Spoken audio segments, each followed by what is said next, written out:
Oke, halo semuanya. Kenalin nama gue Fahri.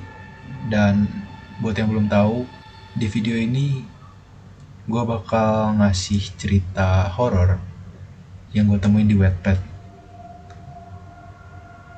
Cerita ini ditulis dari Kak Gita dengan username Gita_94.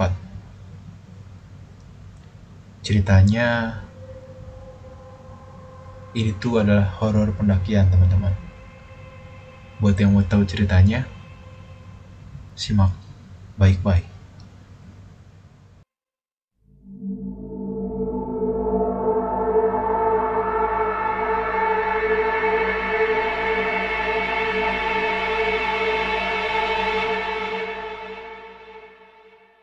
Oke, jadi cerita ini gue cari dan gue dapat dari Wattpad ya guys ya, dari Wattpad, dari Wattpad yang ditulis sama Kak Gita _94, yang mana kisah horornya ini di sebuah gunung yang ada di Indonesia.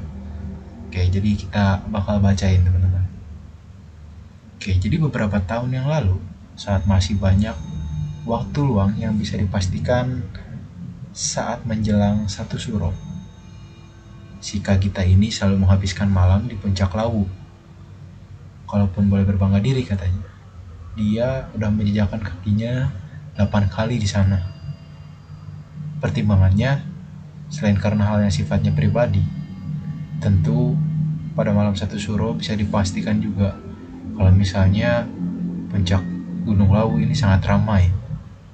Tentu, tapi tanpa mengesampingkan ramainya pendakian saat pergantian tahun baru Masehi atau malam menjelang perayaan kemerdekaan 17 Agustus. Seperti biasa pergantian tahun baru, mereka berencana untuk menghabiskan malam di puncak Lawu dengan beberapa rekannya memiliki hobi yang sama karena domisili mereka itu berbeda kota. Jadi jauh-jauh hari mereka udah berjanjian untuk ketemu di Cemoro Sewu. Oke, singkat cerita, ada semuanya yang datang di sini. 5 orang termasuk si Kagita ini. Karena satu teman yang berhalangan gitu. Harusnya ada 6 orang nih.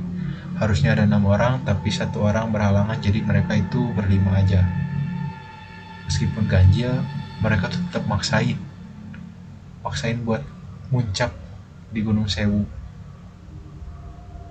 Meskipun mitosnya kan jika ganjil akan banyak gangguan dalam pendakian. Tapi mereka bakal mereka niatin dengan bismillah, dengan maksud baik. Insya Allah tidak akan ada terjadi hal apapun yang aneh-aneh yang berbahaya sama mereka. Oke, jam menunjukkan pada pukul 15.30. Oke, mereka berlima memutuskan untuk naik dengan pertimbangan sebelum tengah malam sudah sampai ke puncak. Dan paling selambat-lambatnya itu di jam 11 malam sudah sampai ke puncak. Seperti halnya gunung-gunung yang lain, Gunung Lawu juga punya banyak pantangan yang harus dipatuhi.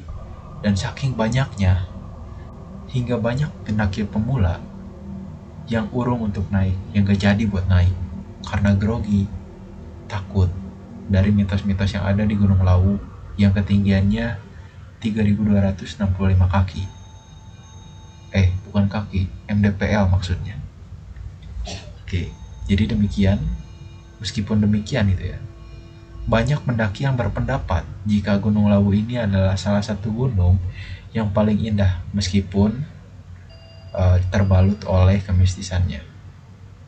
Hal ini sudah nampak pada pos 5 nih, yang selalu ada sesajennya. Kalau kalian biasanya pernah ke Gunung Lawu mungkin ya, kalian mungkin ngelihat di pos 5 banyak sesajen di sana. Gila banget, merinding cowok. Lihat gak sih? Ya gak kelihatan anjir, kamera gue burik cowok. Oke, seperti saat mendaki nih, di Gunung Lawu ada pantangan yang tidak tertulis, seperti gak boleh mengeluh, apalagi mengeluarkan ucapan-ucapan yang bernada kotor. Sejauh pengalamannya, perasaan ini timbul di tengah perjalanan karena biasanya efek kelelahan ataupun ibaratnya kayak nggak nyampe gitu kan, capek lelah. Mungkin ini biasanya dilakukan dan menggerutu ini sama pendaki-pendaki pemula gitu biasanya. Dan satu lagi yang gak kalah penting, jangan ngeganggu burung jalak gading yang memang sering mengikuti para pendaki. Dalam cerita tutur, jalak gading ini adalah jelmaan salah satu penguasa Gunung Lawu. Itu teman-teman. Dan hal ini dialami oleh salah satu teman si Kagita. Meskipun dengan nada bercanda, dia menyuruh kami untuk jalan duluan.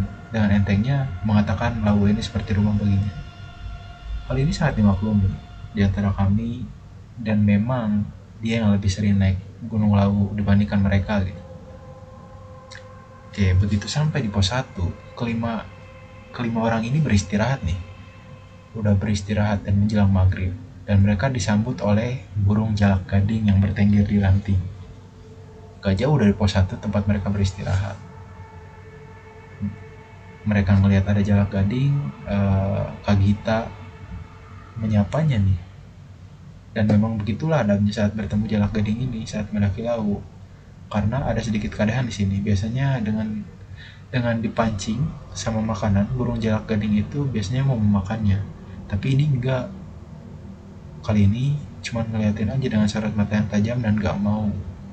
Dan gak lama burung itu terbang. Nah, barusan kan istirahat nih. Setelah mereka sholat maghrib, mereka lanjut jalan nih. Keanehan-keanehannya mulai menyertai perjalanan mereka. Belumlah sampai ke pos 2, mereka mendengar nih auman harimau. Hal ini udah gak masuk akal. Bukankah harimau Jawa itu udah lama punah?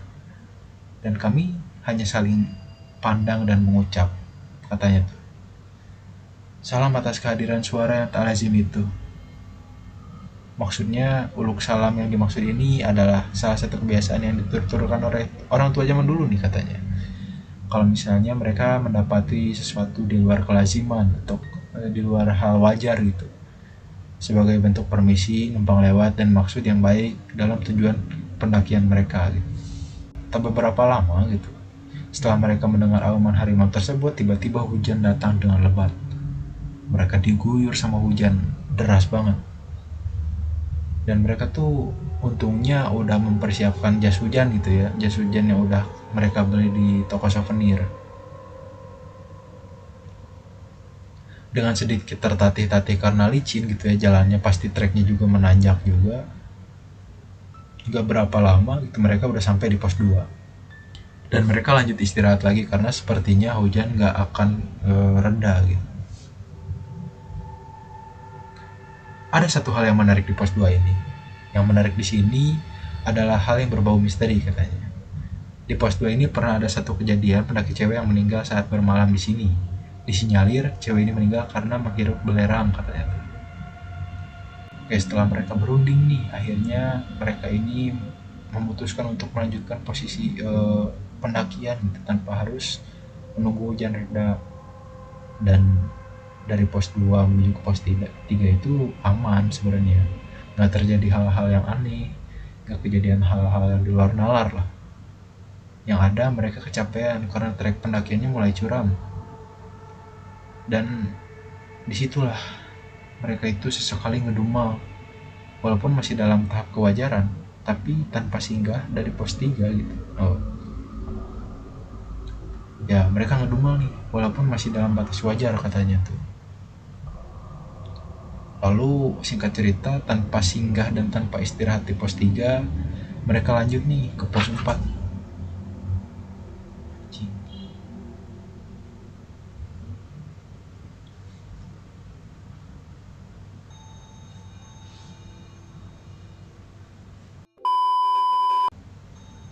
Oke, dan inilah trek yang paling menguras tenaga. Ada beberapa trek yang kemiringannya hampir 60 derajat. Menurut mereka bisa dibayang lah gitu kalau misalnya keadaan hujan dan harus nanjak gitu di pos 4.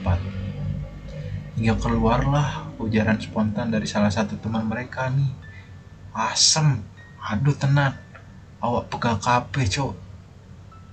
Nah temannya dia ini namanya Ismail. Salah satu dari mereka memperingatkan, meskipun toh itu hanya candaan atau umpatan ke diri sendiri gitu. Sejalan dengan itu, mereka terus menapak tebing yang terjal. Kurang konsentrasi saja sedikit bisa fatal akibatnya katanya. Karena pada trek pos 3 ke pos 4 ini alamat tergelincir ke lembah yang curam konsekuensinya. Terus terlihat sekali nih, si Ismail ini kelelahan katanya tuh. Kebetulan dia juga ada di depan si Kagita. Sedangkan si Kagita ini beberapa paling belakang itu, beberapa orang dari paling belakang gitu. Atau bisa dibilang sebagai sweeper katanya itu. Jadi dia menyadari kalau misalnya keadaan yang dialami oleh Kak Ismail ini, makanya tanpa dia minta Gita menawarkan untuk istirahat sejenak gitu. Sementara 3 teman yang lain itu sudah di depan terlebih dahulu gitu, udah duluan gitu mereka. Gak lebih dari 10 menit mereka itu istirahat nih sambil ngatur nafas yang sempat tersengah-sengah gitu karena capek banget. Dan akhirnya mereka memutuskan untuk lanjut ke jalan lagi nih. Nah mungkin karena bawaan si Ismail ini orangnya latah, barulah beranjak sedikit gitu. Dia baru malah teriak, "Woi, maksudnya apa gitu, maksudnya tuh mereka, yang maksudnya tuh si Ismail ini ngasih kode ke teman mereka yang udah ada di atas gitu. Beberapa kali teriakan dan masih belum ada jawaban. Dengan sambil tertatih meniti tebing yang serupa dengan tangga di batu ini, saking tegaknya gitu, saking curam banget gitu si tanjakannya ini. Nah belum beberapa meter gitu mereka jalan, dari teriakan Ismail yang terakhir, bukannya sautan balasan ketiga rekan mereka gitu, melainkan balasan suara, "Wah, gak dulu deh anjir, lanjut dulu dah. Bentar ya guys ya."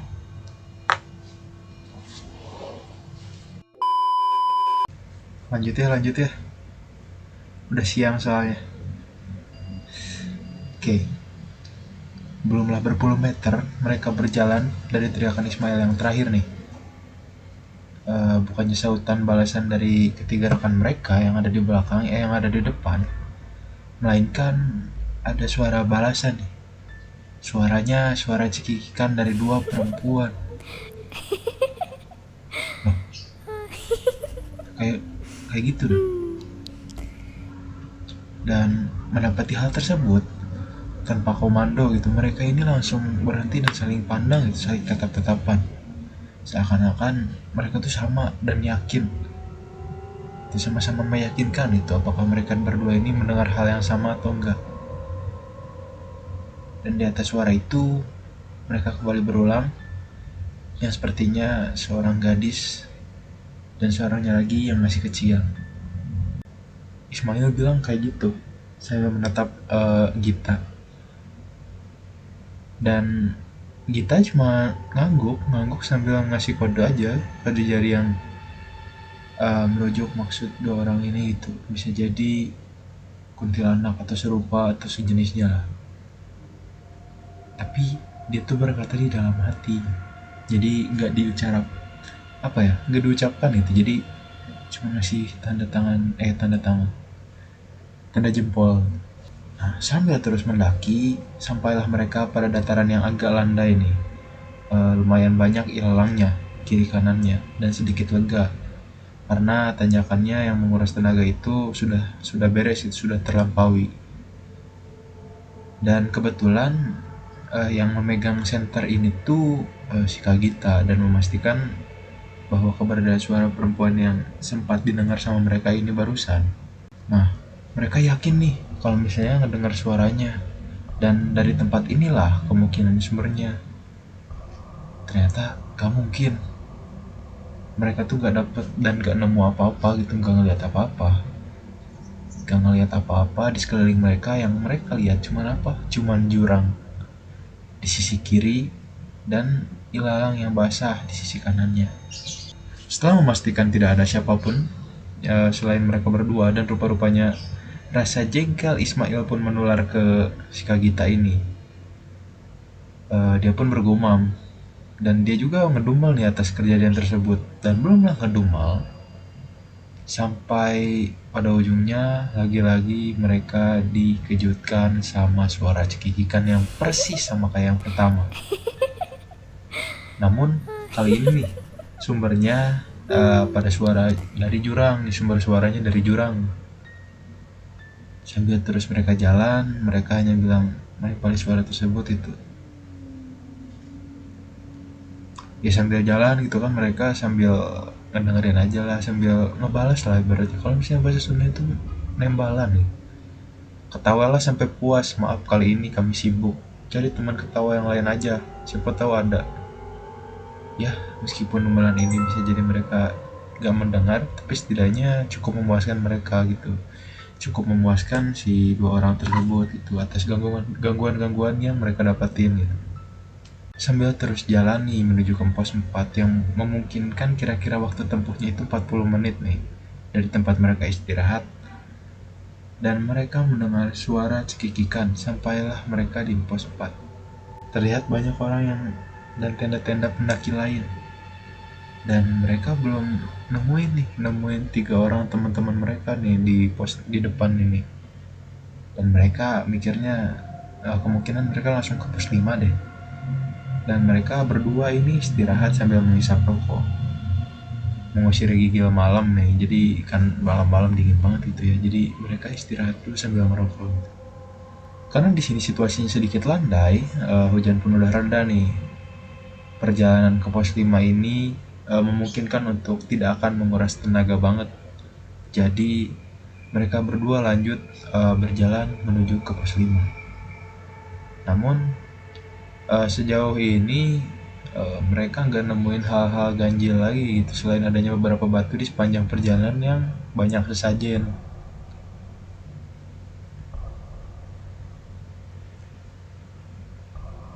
Sama seperti di pos 4 katanya, mereka nggak dapat ketiga dan nggak nemu ketiga rekan mereka gitu di perjalanan mereka ke pos 5 ini. Mereka tuh nelpon nih ke teman-teman mereka, mungkin karena di atas ketinggian nih sinyalnya nggak ada.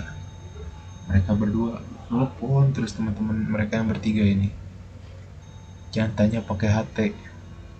Mereka tuh nggak punya HT, jadi mereka cuman punya handphone, ngandelin handphone gitu kan, karena mereka nggak nyewa HT. Karena mereka ini nggak nemuin 3 orang yang ada di sini dan mereka udah nyari di sekitaran tempat tersebut tapi tetap gak ketemu, mereka memutuskan untuk mendirikan tenda. Dan tendanya didirikan gak jauh dari tenda-tenda pendaki yang lain di pos 5 ini. Sambil harap-harap cemas memikirkan teman-teman mereka itu yang bertiga ini, yang belum mereka tahu gitu keadaannya di mana, keberadaannya di mana, dan keadaannya kayak gimana. Gak banyak yang bisa mereka lakuin malam-malam saat itu selain pasrah. Dan tentu aja gak lepas dari doa semoga mereka gak dapat atau gak terjadi hal-hal yang buruk sama mereka. Oke, waktu terus berjalan hingga keras, dan mungkin karena saking capeknya hingga saat mereka itu saling diam nih. Dan karena nggak ada teman untuk ngobrol, jadi si Kagita juga ikut rebahan deh di situ. Dan belumlah si Kagita terlelap, dia tuh dikejutin sama suara perempuan yang lagi ngobrol nih. Dan ketika dia ngintip di dalam tenda, katanya tuh nggak jauh dari tenda mereka berdua ada gadis yang sedang duduk. Mungkin yang satu tak lebih dari 15 tahun, sedangkan yang satunya lagi mungkin seumuran anak TK. Aneh gak sih kalian? Yang harusnya ya udah gitu nggak usah dicek, ini sih kita berani banget ngeceknya ya. Oke, mendapati hal demikian, kemudian mereka si Kagita ini ngebangunin Ismail nih sambil bilang, sambil nyari senter. Dan saking kagetnya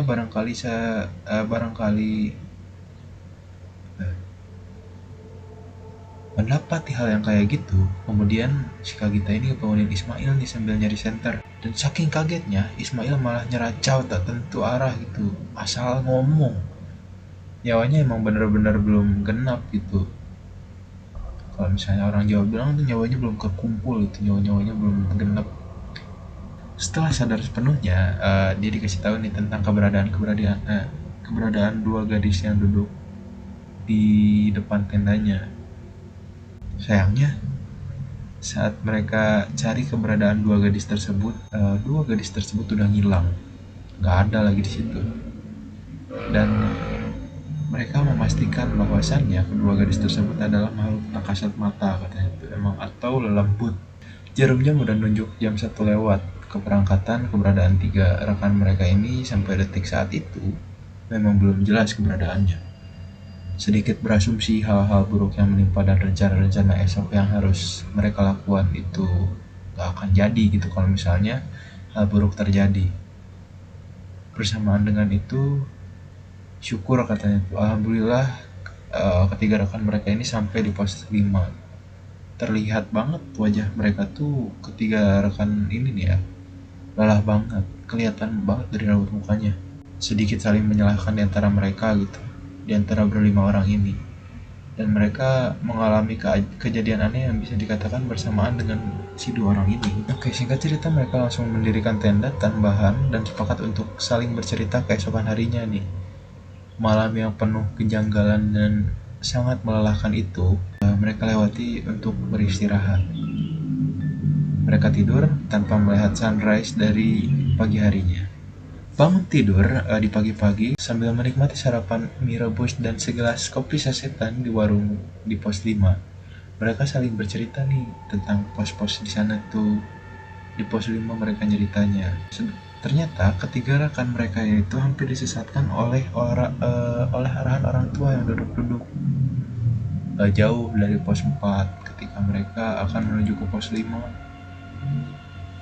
Dan mereka disesatkan sampai hampir sampai goa di Bukit Lau katanya tuh yang dekat Sabana. Sepertinya yang kita tahu katanya tempat tersebut adalah pasar setan Gunung Lawu. Tragisnya senter yang mereka bawa tuh gak nyala. Mungkin korslet karena basah oleh hujan. Untungnya masih ada senter HP katanya tuh yang bisa ngebantu penerangan jalan mereka ini.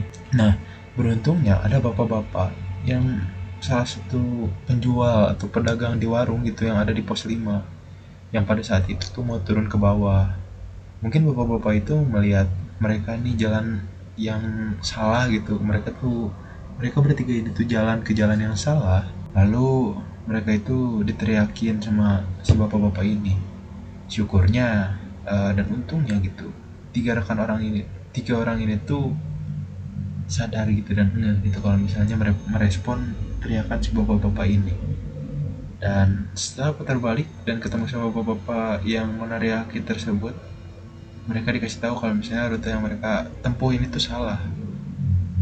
Dan mereka bercerita seperti yang ditulis gitu. Dikasih tahu nih, barulah mereka sadar bahwasannya mereka tuh bukan sekali dua kali ke Gunung Lawu, tapi mereka tetap harus menjaga etika mereka ketika berkunjung ke tempat orang. Itulah alam dengan segala keunikan dan kemisteriusannya. Tidak ada jaminan meskipun berpengalaman. Yang paling penting buat teman-teman semuanya, jagalah etika kalian, khususnya ketika kalian berada di tempat yang baru, khususnya di gunung ya. Apalagi di gunung, kalian harus menjaga sopan santun teman-teman. Oke teman-teman, itulah cerita yang gue dapat dari Wattpad ya guys ya. Buat teman-teman yang mau dan punya cerita horor, boleh dikirim ke email gue, di sini. Buat kalian juga yang gak mau ketinggalan sama cerita-cerita horor yang bakal gue kasih, jangan lupa untuk di subscribe dan nyalain juga notifikasinya teman-teman. Sampai jumpa di kisah selanjutnya. Goodbye.